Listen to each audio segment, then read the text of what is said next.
расман муҳориба дар вазни сабук байни Гурам Кутателадзе бо рекорди 12.3 ва Ҷеми Маларки бо рекорди 16.5 рӯзи 4 июн дар турнири UFC Fight Night. Ассалому алайкум дӯстон, хуш омадем ба шабакаи мо. Дар навори имрӯза барои шумо тозатарин ва муҳимтарин хабарҳоро аз ҷаҳони ММА омода кардем ва боварӣ дорем ки навор ба шумо писанд меояд. Барои ҳамин наворро то охир тамошо кунен ва моро бо лайку комментҳои худ дастгирӣ кунен. Мо боша оғоз мекунем. доруҳое ки айни замон шумо дида истодаин доруҳои гиёҳии босифат аз ширкати шифофармо мебошад ки шумо имконият доред ки ҳамаи ин доруҳоро бо нархи арзон дастрас кунед. доруҳо барои хунукзадагӣ ва қавӣ кардани мардонагӣ, барои фарбе ва харобшавӣ, барои ришу мӯйсарбарорӣ, барои дарди дил, дарди мушакҳо ва ҳамчунин равғани сиёҳдона ки пайғамбар саллаллоҳу алайҳи васаллам гуфта буд ки ба ғайр аз марг ба ҳамаи дигар дардҳо даво мебахшад. худи ҳозир ба номерҳои дар рӯи экран буда занг зада доруҳои даркории худро харидорӣ кунед ва ҳатман аз номи канали Паҳлавон гап занед. ҳамин гуна шумо ҳам доруҳои даркории худро ба даст меоред ва ҳам канали моро сахт дастгирӣ мекунед. шаби гузашта маросими вазнкашӣ, охирон суханҳо ва охирон муҳорибаи рӯбарӯи иштирокчиёни турнири UFC 288 баргузор гардид. биёед якҷоя тамошо мекунем. Диего Лопес зидди Мавсар Евлоев. хонумон ва ҷанобон,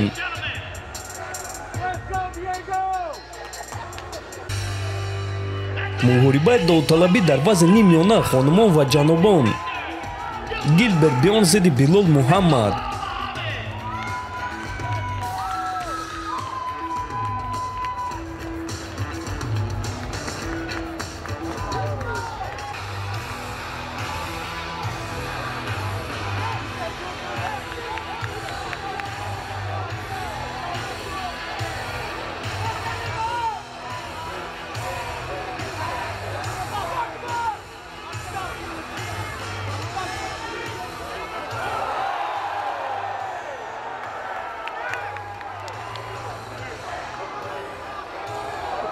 мабуд довталаб. хонумон ва ҷанобон, Генри Сехудо, табрик барои бозгашт. мо туро дер боз шуд ки дар кор надида будем ва мо шодем ки ту боз дар ин ҷоӣ. гӯй ки муҳорибаи пагоҳӣ барои ту чӣ маъно дорад? медони ҷо, имрӯз ма ба Грималди барои истеъмоли питсаи нӯйоркӣ мерам ва паго ман мурғи имаиро мехӯрам. барои ҳамин тамошо кунед. чемпиони нав Трипл Си. хонумон ва ҷанобон, мабуд чемпион. алҷамин, боварӣ дорам ки ин муҳориба барои ту муҳим аст. ӯ муддати дароз бисёр чизҳо оиди ту гуфта буд. гӯй ки муҳорибаи пагоҳӣ барои ту чӣ маъно дорад? имконияти дар ин ҷо камарбанди худро ҳимоя кардан. ҷерси, шумо чӣ хелен? паго ман шахсро мешиканам. секарата 0. секарата 0 паго меафта. ман таърих эҷод мекунам. камарбанди худро бори сеюм ҳимоя мекунам. мо дар искоиски қарор дорем. вақти таърих эҷод кардан омадааст.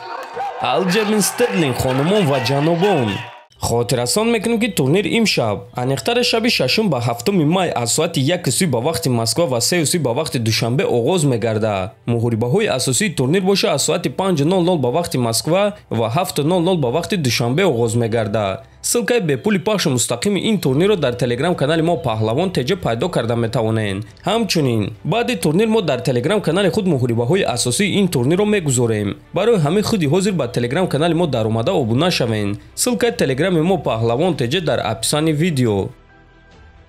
шаби гузашта президенти UFC Дана Вайт оиди муҳориба байни Камар Усман ва Ҳамзат Чимаев фикрҳои худро баён кард. чӣ дар ин муҳориба ба ман маъқул нест? ин кори кардаи Усман.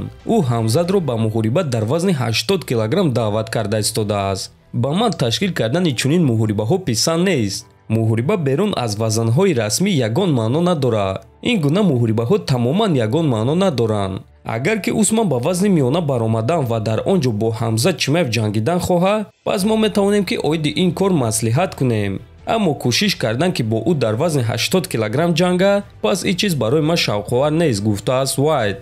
хотиррасон мекунем ки Камару Усман гуфт ки айни замон ягона рақиб барои худ Ҳамзат Чимаевро мебинад, аммо бо ӯ дар вазни 77 килограмм не, дар вазни 84 килограмм не, балки дар вазни 80 килограмм ҷангидан мехоҳад ва чӣ гуна ки мебинем ба Дана Вайт чунин муҳориба писанд нест. ва дӯстон, чӣ гуна ки сухан оиди Дана Вайт рафта истодааст, хотиррасон мекунем ки шаби гузашта як мухлиси тоҷик як мухлиси муҳаммад наимов дар навайдро вохӯрд ва аз ӯ хоҳиш кард ки ба муҳаммад наимов шартнома диҳад ва ин бародари тоҷик мо аксҳо ва саҳифаи муҳаммад наимовро ба Дана Вайт нишон дод ва Дана Вайт муҳаммад наимовро шинохт. баъди чоп шудани ин навор худи муҳаммад наимов ин наворро ба қайд гирифта миннатдории худро ба шахси ин наворро сабт карда расон ва ба Дана Вайт муроҷиат карда чунин суханҳо навишт: раҳмат акай Миралӣ, амаки Дана, тоҷикон дар ҳама ҷо ҳастанд. Дана Вайт, хубтараш маро шомил кун, навиштааст Наимов. ва дӯстон, дар ҳақиқат ин кори хеле шавқовар аст. ҳатто дар амрико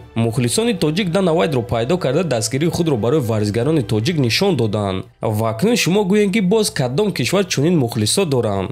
фикр мекунем ки ягон кишвар. барои ҳамин ташаккури зиёд ба ҳамаи шумо дӯстон ки ҳамавақт варзигарони тоҷик ва мусалмонро дастгирӣ мекунед.